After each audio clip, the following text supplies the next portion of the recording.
શું સોનાનો ભાવ 1 લાખ રૂપિયા થઈ જવાનો છે? સોનાના ભાવને લઈને એટલા મોટા સમાચાર આવે છે કે તમે વિશ્વાસ નહીં કરી શકો અને આ માહિતી તમે નહીં જાણો તો તમને થઈ શકે છે મોટું નુકસાન. 3 ઘટનાઓ પલટાવી શકે છે સોના ચાંદીની બજારની દિશાને, થઈ શકે છે મોટો ઘટાડો. તો આગળ આપણે વાત કરશું આ વિડીયોમાં, શોર્ટ વિડીયો કે શું થવા જઈ રહ્યું છે સોનાના ભાવમાં, શું અત્યારે પરિબળો છે, ન્યૂઝ છે જે સોનાના ભાવ પર અસર કરી રહ્યા છે. શોર્ટ વિડીયોમાં છેક સુધી બન્યા રહેજો. વિડીયો લાઈક કરી ચેનલ સબસ્ક્રાઇબ કરવાનું, ફેસબુકના મિત્રો પેજ ફોલો કરવાનું ભૂલશો નહીં. હું છું ગૌરવ રાણીંગા, તમે છો સોના ચાંદી લાઈવ ભાવ ચેનલ અને ગૌરવ રાણીંગા ઓફિશિયલ ફેસબુક પેજ ઉપર. તો અગાઉ જે આપણે વાત કરી હતી તે મુજબ યુદ્ધ વિરામ થયું ઈરાન અમેરિકા વચ્ચે, તેનું બાળ મરણ થઈ ગયું છે ફક્ત 20 દિવસની અંદર. આ યુદ્ધ ફરીથી શરૂ થઈ ગયું છે. તેની સામે ચાઇનાએ કર્યો છે એક મોટો ધડાકો અને અમેરિકન ફેડે એક સસ્પેન્સ ક્રિએટ કરી દીધું છે. આ ઘટનાઓ એક સાથે બની છે અને તેને લઈને સોના ચાંદીના ભાવમાં છેલ્લા 5 દિવસથી થઈ રહી છે મોટી ઉથલપાથલ અને મોટો ઘટાડો પણ નોંધાયો છે. સાથે જ એ ચર્ચાએ જોર પકડી લીધું છે કે શું સોનાના ભાવ 1 લાખ અને ચાંદી 1.5 લાખ રૂપિયા થઈ જવાની છે. તો સૌથી પ્રથમ વાત કરીએ અત્યારના સૌથી મોટા જે સમાચાર છે, જે સૌથી વધુ અસર કરી રહ્યા છે સોનાના ભાવ પર, તે છે ઈરાન અમેરિકા યુદ્ધ.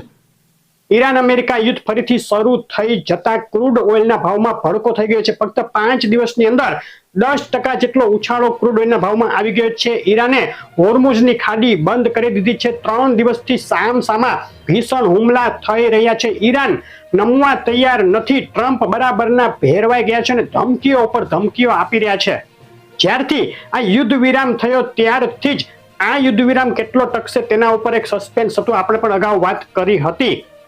કારણ કે ઈરાન હોર્મુઝની ખાડી ઉપરથી તેનું નિયંત્રણ છોડવા તૈયાર ન હતું, જે અમેરિકાને મંજૂર ન હતું.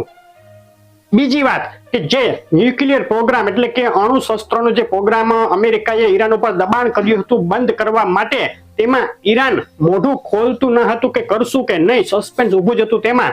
તો તેમાં પણ હવે એક વાત ક્લિયર થઈ ગઈ છે કે ઈરાન ન્યુક્લિયર પ્રોગ્રામ પણ બંધ કરવા માંગતું નથી અને તેની સામે હોર્મુઝની ખાડી ઉપર પહેલા કરતા પણ વધુ નિયંત્રણ ઈચ્છે છે, જેને લઈને આ યુદ્ધ ફરીથી શરૂ થયું છે. ટ્રમ્પે એલાન કરી દીધું કે આ જે યુદ્ધ વિરામનો જે કરાર હતો તે પડી ભાંગ્યો છે, હવે નથી.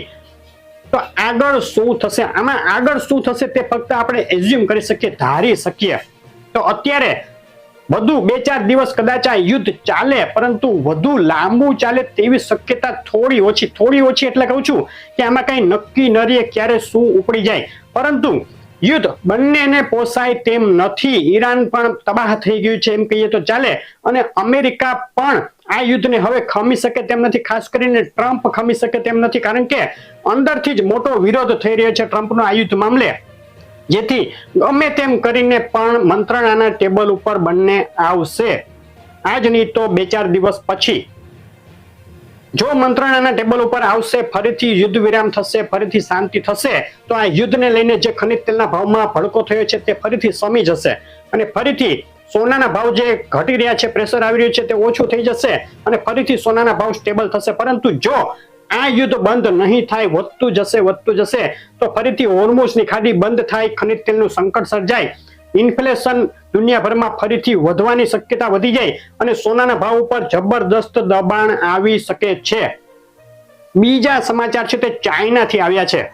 ચાઇનાએ જે તેનું પેપર ટ્રેડિંગ એટલે કે આપણે જે MCX ટ્રેડિંગ છે કે જેમાં માર્જિન આધારિત ટ્રેડિંગ થતું, એટલે કે તમારે 10%, 20% જેટલું માર્જિન મૂકી અને તમે સોનું ચાંદીની લે વેચ કરી શકો, ફક્ત પેપર ટ્રેડિંગ, તેના ઉપર 24 જુલાઈથી પ્રતિબંધ મૂકવાની જાહેરાત કરી છે, અટકાવવાની જાહેરાત કરી છે. ટૂંકમાં ચાઇનામાં સોનાનો સટ્ટો બંધ થઈ રહ્યો છે તેમ કહીએ તો ચાલે. હવે આ જે સમાચાર છે તે સોનાના ભાવ પર મોટું પ્રેશર લાવી શકે છે. જો ચાઇનામાં સટ્ટો બંધ થાય તો ઘણું બધું વોલ્યુમ જે છે તે ઘટી જાય અને તેને લઈને સોનાની જે પેપર ટ્રેડિંગની જે માંગ છે તે ઘટી જાય અને સોનાના ભાવમાં એક પ્રેશર આવે અને ઘટાડો જોવા મળે. પરંતુ હાલ આ સમાચાર એટલું મોટી અસર સોનાના ભાવ ઉપર કરે તેવું નથી લાગી રહ્યું, કારણ કે તેની સામે અમુક જે પરિબળો છે તે હજુ સપોર્ટ કરી રહ્યા છે. ખુદ ચાઇના જ સોનાની મોટે પાયે ખરીદી કરી રહ્યું છે. છેલ્લા 1 મહિનાની અંદર 15 ટનથી વધુ સોનું ચાઇનીઝ સેન્ટ્રલ બેંકે ખરીદ્યું છે.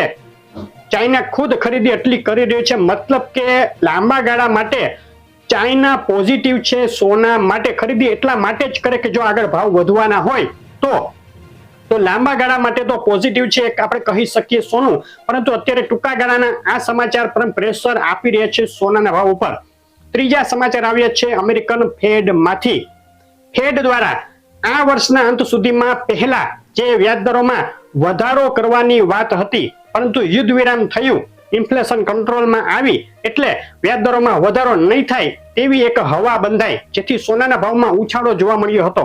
પરંતુ ફરીથી યુદ્ધ એકવાર શરૂ થઈ ગયું છે. તેની સામે જે ફેડ મિનિટ્સ હતી 2 દિવસ કાલે, તેમાં ચેરમેન જે વાર્સ છે નવા ચેરમેન, તેણે એવું એલાન કર્યું કે અમે આગળની જે કઈ નીતિઓ છે તેના વિશે કોઈ હિન્ટ નહીં આપીએ. પરંતુ જે ફેડ મેમ્બર્સ છે તેમણે હિન્ટ આપી છે અને તેમણે કહ્યું છે કે ફેડ 2026ના અંત સુધીમાં 1 કે 2 વાર વ્યાજદરોમાં વધારો કરી શકે. ફરીથી વ્યાજદરોમાં વધારો થાય ડિસેમ્બર સુધીમાં 1 થી 2 વાર તેવી શક્યતા વધી રહી છે. તેને પણ સોનાના ભાવ ઉપર હાલ ફરીથી પ્રેશર આપી રહ્યું છે. પરંતુ તેના કેન્દ્રમાં હાલ યુદ્ધ રહેશે. યુદ્ધ વધે તો આ શક્યતા પણ વધશે. યુદ્ધમાં સમાધાન થઈ જાય ને બંધ થઈ જાય તો આ શક્યતા ફરીથી ઘટી જશે. તો આ 3 ઘટનાઓ આગળ કઈ બાજુ કરવટ લે છે તેના ઉપર સોનાના ભાવની દિશા આધાર રાખશે. અહીં કેટલો ઘટાડો શક્ય છે? જો આગામી 5-7 દિવસ હજુ પણ આ રીતનું જ રહે, પ્રેશર વાળા સમાચારો ઘટનાઓ ચાલુ રહે, તો આંતરરાષ્ટ્રીય સોનું $3850 સુધી જઈ શકે તેવું લાગે છે. $3850 આંતરરાષ્ટ્રીય સોનામાં મોટો સપોર્ટ છે. ભારતીય બજારની વાત કરીએ તો સોનાનો ભાવ 1,40,000 સુધી જઈ શકે. અત્યારે 24 કેરેટ 10 ગ્રામ સોનાનો ભાવ 1,44,000 આસપાસ રમી રહ્યો છે, જે ઉછળી અને 1,46,000 ઉપર પણ એક તબક્કે ગયો હતો અઠવાડિયા અગાઉ. તેમાં 2 થી 3,000 રૂપિયાનો ઘટાડો ખૂબ ઝડપથી થઈ ગયો છે. હજુ પણ થોડો ઘટાડો આગળ આ સમાચારોને લઈને શક્ય છે. ચાંદીના ભાવમાં પણ આ રીતે સોનાની પાછળ ચાંદી પણ ચાલી શકે. અત્યારે જે એક તબક્કે $63 આંતરરાષ્ટ્રીય ચાંદી બોલાઈ ગઈ હતી તે ઘટી ફરીથી $58 ની અંદર આજે ઉતરી ગઈ હતી. ફરીથી તેમાં થોડો સુધારો જોવા મળ્યો છે. પરંતુ આગળ સોનાની પાછળ ચાંદીના ભાવમાં $53 $52 સુધીનું તળિયું જોવા મળી શકે. અત્યારે ભારતીય બજારમાં ચાંદીના ભાવ 2,25,000 રૂપિયા ચાંદી ચોરસા અને 2,32,999 ચાંદીનો ભાવ છે. તેમાં અહીંથી 8 થી 10,000 15,000 સુધીનો ઘટાડો શક્ય છે. જો આ ઘટનાઓ આ રીતે પ્રેશર આપ્યા કરશે સોના અને ચાંદીને તો ક્યારેય પણ આમાં ઉલટફેર થઈ શકે. તો હવે 1 લાખ વાળી વાતનું શું? તો અહીંથી સોનાનો ભાવ ઘટી અને 1 લાખ થાય તેવી શક્યતા ઘણી ઓછી ગણી શકાય. કારણ કે લોંગ ટર્મના લાંબા ગાળાના જે ફંડામેન્ટલ છે તે સોના માટે મજબૂત જ છે. હજુ પણ ટૂંકા ગાળા માટે સોનું દબાણમાં રહેશે તેવી વાત આપણે અગાઉથી કરી ચૂક્યા છીએ, વારંવાર કરી છે કે ટૂંકા ગાળામાં સોનાના ભાવમાં એક ઘટાડાનો દોર જોવા મળી શકે. અહીં આપણે કહ્યું તે મુજબ હવે નીચામાં 1,40,000 અને આંતરરાષ્ટ્રીય સોનામાં $3850 ઉપર નજર રાખશું આપણે. તે તૂટે અને જો યુદ્ધ બંધ ન થાય, ઇન્ફ્લેશન દુનિયાભરમાં વધવાનું ચાલુ રાખે, ક્રૂડ ઓઇલમાં તેજી ચાલુ રહે, શોર્ટેજ ચાલુ રહે તો વધુ ઘટાડો થઈ શકે. પરંતુ 1 લાખની દિલ્હી હજુ ઘણી દૂર છે તેમ કહી શકાય. તો આગળ માટે શું સલાહ ગણી શકાય સોના માટે?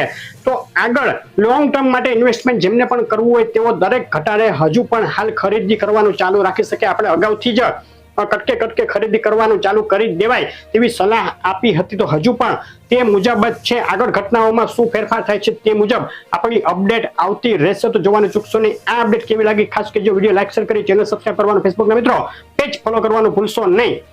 આભાર.